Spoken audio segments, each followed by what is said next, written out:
Welcome, dear friends.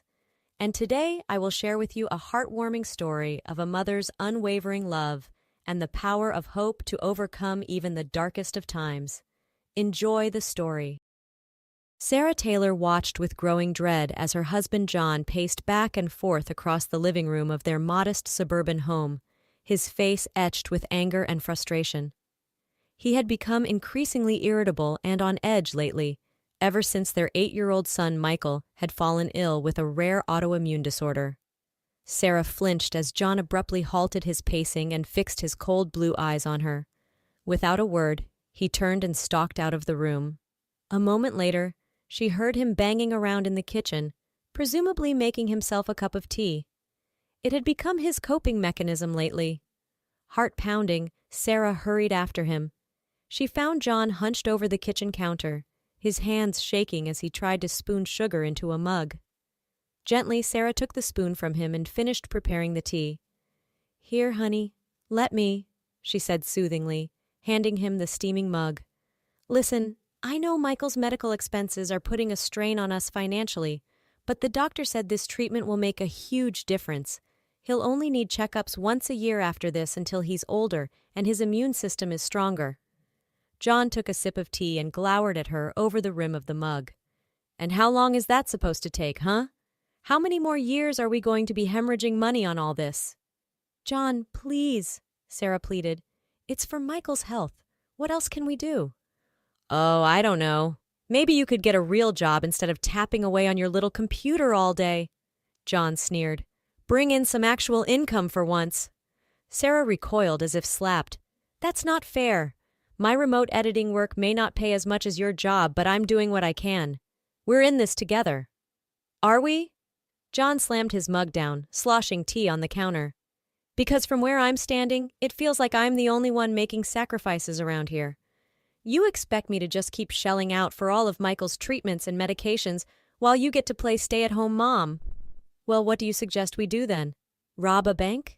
Sarah threw up her hands in exasperation. A thought occurred to her. "Actually, I just remembered. I inherited my great-aunt Mildred's old house out in the country when she passed away last year. We could always sell that. It would give us a cushion." John scoffed derisively. "That broken-down shack? Good luck finding anyone dumb enough to buy that eyesore. Face it, Sarah, we're stuck, trapped by your son's endless medical needs." "Our son," Sarah corrected sharply. "Michael is our son, and I can't believe how greedy and heartless you're being. He didn't ask to get sick." Sarah's eyes burned with tears as she watched John storm out of the house that evening, ignoring her pleas for them to spend some much-needed quality time together as a family. As the door slammed behind him, she collapsed onto the couch and buried her face in her hands, sobs racking her slender frame. What had happened to her caring, compassionate husband? He had become a different man ever since Michael first got sick 2 years ago. At first, John had been loving and supportive, holding her hand through the sleepless nights in the hospital. But as their son's condition worsened and the medical bills piled up, he grew increasingly resentful. Sarah knew the stress of working overtime to pay for Michael's treatments while she stayed home to care for him weighed heavily on John. But she was doing her best to contribute with her freelance editing work. It just didn't bring in as much money as John's corporate management job. And Michael's weak immune system meant he got severely ill and had frequent complications, preventing him from regularly attending school. Even their doctor said what Michael really needed was an extended stay at a specialized children's medical facility down south, where the warm climate and advanced treatments could bolster his health. But the cost was astronomical. "If only John could see I want that for Michael too," Sarah sighed to herself. "I'm not trying to sabotage him. I just want our little boy to be healthy and happy." With a sinking heart, Sarah realized John might not be coming home that night. He had started disappearing more frequently, sometimes staying out until dawn. At first she had worried, but now she almost hoped he would stay away. His unpredictable rages frightened her. Wearily climbing the stairs, Sarah peeked into Michael's room and found him fitfully sleeping, his face pale and clammy. Her heart ached seeing him so frail. He must have overheard her fighting with John again. Sitting on the edge of his bed, She gently stroked his dark hair, murmuring soothing words until he settled. Sarah didn't get a wink of sleep that night, her mind churning as she stared at the empty pillow beside her. When morning finally dawned, she was up fixing breakfast, determined to stay strong for her son. The jangle of keys in the front door made her tense. John was finally home. Bracing herself, she stepped into the foyer, only to reel back in shock. John wasn't alone. He had his arm slung around an unfamiliar young woman, her face heavily made up, her dress far too revealing for 9 a.m. Who's this? Sarah stammered, eyes wide. This is Tina, John announced with a smirk. She's the new lady of the house, so I'd show some respect if I were you. What? Sarah could barely process his words. What are you saying? John stepped forward, towering over her. I'm saying you and Michael need to pack your bags and get out. Today. This is my house, and I won't have you disrespecting me by questioning my decisions. Sarah gaped at him in growing horror. You can't be serious, John. Where will we go? What about Michael's treatments? He needs stability. Not my problem anymore. John crossed his arms. Why don't you take him to your dear old auntie's house in the boonies? It's not like you're fit to raise him in the state he's in. Please, John, don't do this, Sarah begged, tears streaming down her face. He remained unmoved. I'll be generous and give you an hour to pack. But after that, I want you gone or I'm calling the cops. Don't worry, I'll be filing the divorce papers myself. Should be a clean break since the house is in my name.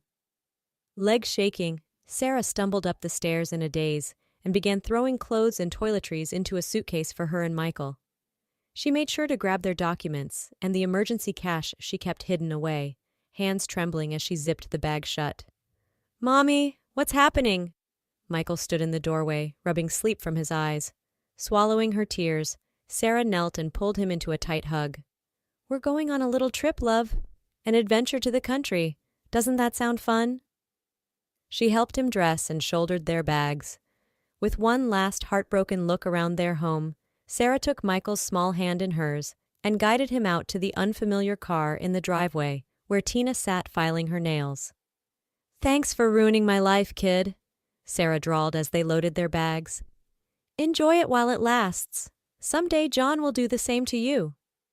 Taking Michael's hand again, she began walking briskly down the peaceful suburban street, trees lining the sidewalks. She had to get as far away from here as possible. I hope Daddy Y will be okay, Michael said, his voice quivering. Isn't he coming with us? Sarah had to bite her cheek to keep from crying. No, baby, I'm afraid it's just you and me now, but we'll be okay. I'll make sure of it. Daddy just needs some time. She glanced back at their house, a tear escaping down her cheek. I hope one day he realizes God sees everything he's doing and shows him the light. But for now, it's you and me against the world, little man. They walked for nearly an hour, Sarah struggling under the weight of their bags, while Michael did his best to keep up, his energy fading. When she could see he was starting to stumble, Sarah stopped and knelt down to his level. I'm so sorry, sweetheart, she said, pushing his sweaty bangs back. I wasn't thinking how hard this would be for you. You've been such a brave boy. How about we get a taxi to take us the rest of the way? Michael nodded, brightening a bit. Sarah managed to flag down a cab, wincing a bit at the high fare the driver quoted for taking them all the way out to her great-aunt's rural village. But the car had air conditioning, and Michael was drooping in the heat, so she agreed. As they settled into the worn leather seats, and the taxi merged onto the highway, Sarah closed her eyes and let out a shaky breath. She couldn't believe her life had imploded so completely in less than 24 hours. How had it all gone so wrong? You all right there, miss? The driver asked, glancing at her in the rearview mirror. Sarah managed a wan smile. Yes, thank you, just had a bit of unexpected upheaval. We're heading to my great-aunt's old house that I inherited. I've actually never been there before. That so? The driver whistled. You know, that little village of yours has gone through quite the transformation in recent years. Used to be just a sleepy hamlet, but then they discovered natural therapeutic hot springs in the area. Sarah perked up in surprise. Hot springs? I had no idea. Oh yeah, they put in this real fancy private health resort and spa a few years back. Place is always booked solid with rich folks coming to take the healing waters. Prices are sky high too. He chuckled. You're sitting on a gold mine with a house in that town. Property values have shot through the roof. You must have relatives in high places to inherit there." A tiny ember of hope sparked in Sarah's chest. Could it be? Had her dotty old aunt accidentally left her the key to getting Michael the treatments he needed? She hardly dared to consider it. "Mommy, are we going to see cows?" Michael piped up, rousing from his drowsy state. "I want to pet a cow." Laughing, the first real laugh she'd had in ages, Sarah pulled him close and kissed the top of his head. "We just might, little man. And we'll go on hikes and dip our toes in the river and catch glow bugs in jars at dusk. We're going to have such an adventure, you'll see." For the first time in a long time, she allowed herself to feel a tiny glimmer of hope. Maybe, just maybe, there was a chance for her and Michael to start over.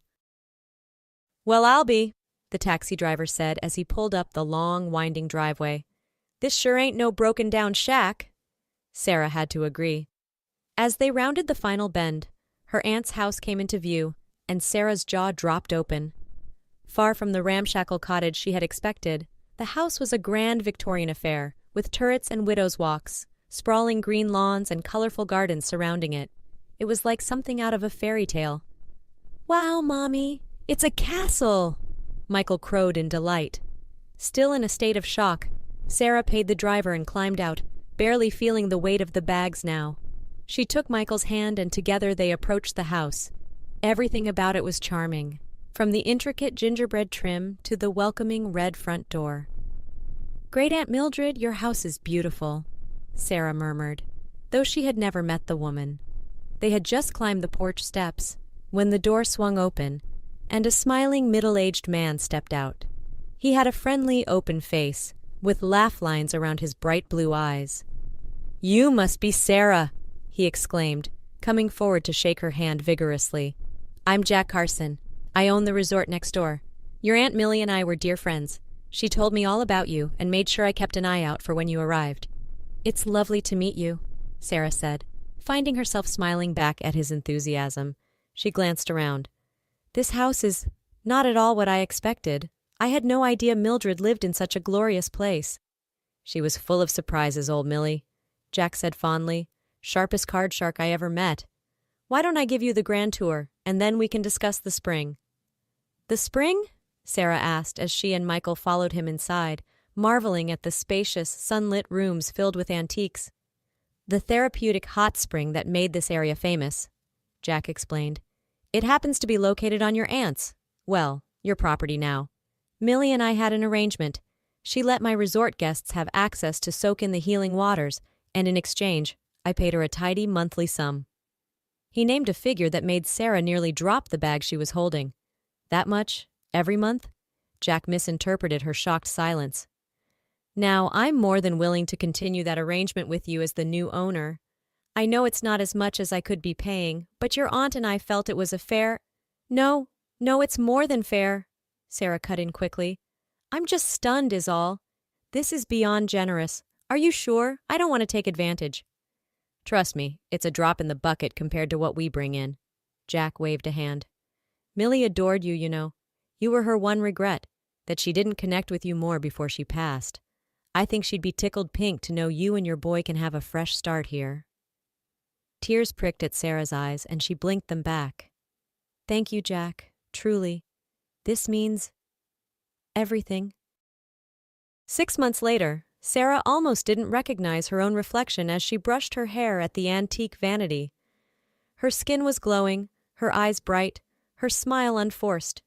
For the first time in years, she looked happy, content. Life in the village had been the balm her broken little family needed. The bucolic days spent exploring the woods and streams, the cozy evenings curled up together reading books, the delicious country meals that Sarah took such pride in preparing with fresh ingredients. It was like something out of a dream.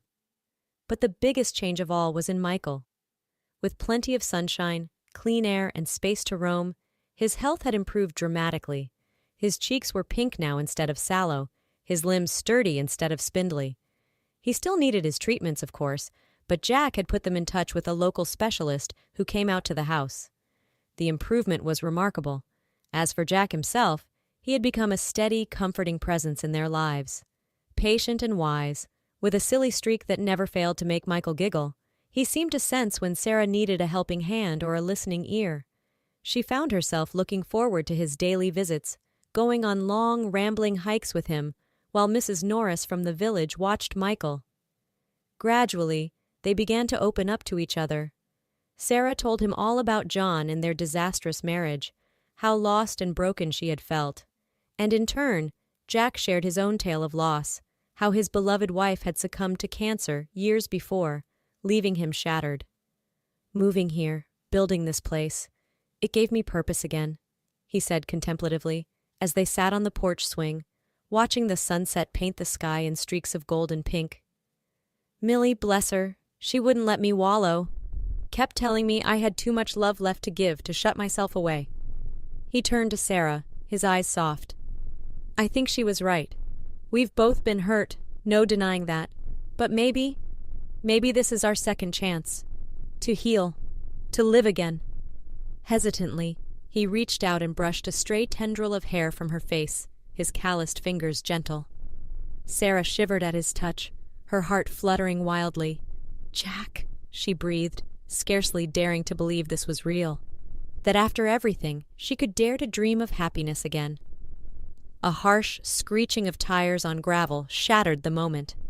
Startled, they leapt apart and turned to see a familiar black BMW come barreling up the drive. The engine roared as the sleek black BMW skidded to a stop in a cloud of dust. Sarah's heart plummeted as an all-too-familiar figure unfolded himself from the driver's seat. John. He looked terrible, his face haggard and ashen, his clothes rumpled, but his eyes burned with a manic light as he stalked towards them. Well, well, isn't this cozy? He sneered, taking in their intimate positioning on the porch swing. My wife, shacking up with some hick in the middle of nowhere. I always knew you were a gold digger, Sarah, but I didn't think you'd move on quite this fast. Ex-wife, Sarah reminded him coldly, rising to her feet. She refused to cower before him any longer. And what are you doing here, John? I thought I made it clear I never wanted to see you again. Yeah, well, things change, he said with an ugly smile. See, I had myself a little revelation. I realized that this place, this house, it's my ticket out. My escape hatch from the mess you and that brat left me with. Sarah's spine stiffened. What are you talking about? This house is mine, left to me by Aunt Mildred. You have no claim to it. John barked out a harsh laugh. Oh, but I do, sweetheart. See, we're still legally married, which means half of everything you own is mine, including this quaint little shack and the cash flow that comes with it. He stepped closer, getting in her face. Sarah wrinkled her nose, smelling vodka on his breath. So here's what's going to happen. You're going to put this dump on the market, take the money and fork over my half. That should be more than enough to cover the boys' treatments and set me up with a nice tidy sum to start over with Tina. Absolutely not, Sarah said firmly, though her heart pounded. I'm not letting you waltz in here and destroy the life Michael and I have built. We're happy here. This is our home now. John's face darkened, and quick as a snake, he grabbed her arm in a crushing grip, yanking her towards him. Sarah cried out in pain and fear, pushing at his chest. Listen here, you ungrateful! John started angrily, but suddenly he was grabbed from behind and wrenched away from Sarah. I believe the lady told you to leave, Jack said pleasantly, though there was unmistakable steel in his voice. He had a good 4 inches and 50 pounds of solid muscle on John. I suggest you get in your car and drive away, now. With an inarticulate cry of rage, John lunged at Jack, taking a wild swing. But he was unsteady on his feet, and Jack easily sidestepped, landing a solid punch to John's gut. John doubled over, wheezing. I won't ask again, Jack said calmly. Face red with humiliation and fury, John straightened up and glared at Sarah, jabbing a finger at her. This isn't over. You can't keep me away from what's rightfully mine. With that, he turned and stormed back to his car, peeling out so fast the tires left marks on the drive. Sarah watched him go, her heart thundering in her chest. She felt Jack's hand on her shoulder, warm and steadying. I won't let him hurt you, Jack promised. Either of you. Sarah turned to him, blinking back tears. I know. Jack took her hands in his eyes fierce with determination and love. Let me protect you, both of you. Sarah, I know it's fast, And you've been through hell. But I can't imagine my life without you and Michael in it now. What I'm trying to say is, will you marry me? Sarah's heart soared, the last piece clicking into place. She knew it was impulsive, knew there would be a long road ahead, untangling herself from John once and for all. But looking into Jack's steady, honest face, she felt a certainty, a rightness settle into her very bones. This was her future, her family. Yes, she said, happy tears spilling down her cheeks. Yes, Jack, I'll marry you. With a whoop of joy, Jack gathered her into his arms and spun her around before setting her back on her feet and leaning down to capture her lips in a searing kiss. It was a promise, a declaration, a new beginning. Does this mean we get to stay here with Jack forever? A hopeful voice piped up. Sarah turned to see Michael standing on the porch behind them, his small face alight with cautious excitement. She held out a hand to him, and he crashed into their embrace. That's right, baby, she said, smoothing his rumpled hair. We're officially starting our happily ever after, right here in this special place, with Jack to love us and keep us safe. Michael threw his arms around Jack, who hefted him up with a grin. I've always wanted to be a daddy, he said, voice rough with emotion. I promise, I'll be the best one I can be, for both of you. You already are, Sarah said softly, her heart too full for words. With Michael still held snugly between them, they turned to gaze out over the golden hills, the trees waving gently in the honeyed afternoon light. Sarah knew there would still be struggles ahead. John wouldn't give up easily, but wrapped in the love of her two boys, her little family, she had never felt stronger or more hopeful. 10 years later. Sarah sat on the porch swing, a tall glass of sweet tea in hand, watching with a full heart as Jack chased a giggling Michael around the sprawling green yard. At 18 now, Michael had grown into a strong, handsome young man with a perpetual twinkle in his eye. The picture of health. The years of treatments and country living had worked their magic. As if sensing her thoughts, Jack caught her eye and winked, letting Michael tackle him into the grass where they lay laughing uproariously. Sarah shook her head fondly. Her boys, her world. So much had changed in the decades since she'd fled to this haven with a broken heart and a sick child, not daring to dream of the joy that awaited them. True to his word, Jack had been her rock as they navigated the messy final days of her divorce from John. In the end, the law had been on their side. John's claims on the house held no water, and in fact, his own misdeeds had come to light. Tina, fearing she would be cast aside as Sarah had been, came forward detailing John's shady business dealings, the money he'd embezzled and squandered, trying to maintain his lavish lifestyle. He wound up serving a lengthy prison sentence, his pristine reputation in tatters, all his accounts seized. Last Sarah heard, upon his release, he'd slunk away to the Cayman Islands. She wished him no ill will, only hoped he would someday find the peace and wisdom to become a better man. For her, that chapter was long closed. She and Jack wasted no time starting their new life together as husband and wife. He formally adopted Michael and dove into fatherhood with his signature gusto and devotion. When Sarah discovered she was pregnant a year into their marriage, he wept with joy. Now their daughter Millie, named for her dearly departed aunt, came charging out of the house, her dark curls flying and cheeks pink with exertion. At 8, she was the spitting image of Sarah, a precocious imp who ruled the roost. "Mommy, Daddy, Mikey, come quick!" she hollered. "Nana and Pops are here." Ah, yes, Sarah had nearly forgotten. Jack's parents were coming to stay the weekend, a visit they all eagerly anticipated. Rising to greet her in-laws, Sarah took a moment to savor the perfect tableau before her. Her lively children, her adoring husband dusting grass off his jeans, the tidy but warm grandeur of the house, the glittering of the sun off the burbling creek that ran through their property. To think she had once believed that happiness existed only in fairy tales. Now she knew better. Oh, their life wasn't perfect. There were still skinned knees and spats over homework, busy schedules and misunderstandings to work through. But underneath it all was a bone-deep contentment, an unshakable foundation of love and family. Slipping her arm around Jack's waist, Sarah tilted her head up for a kiss, which he gladly supplied. His eyes crinkled down at her, bright with adoration and the weight of all they'd overcome to get here. "Happy, Mrs. Carson?" he murmured against her lips. "Incandescently," she replied, and sealed their perfect moment with another kiss beneath the blue sky. At peace, at home, at last.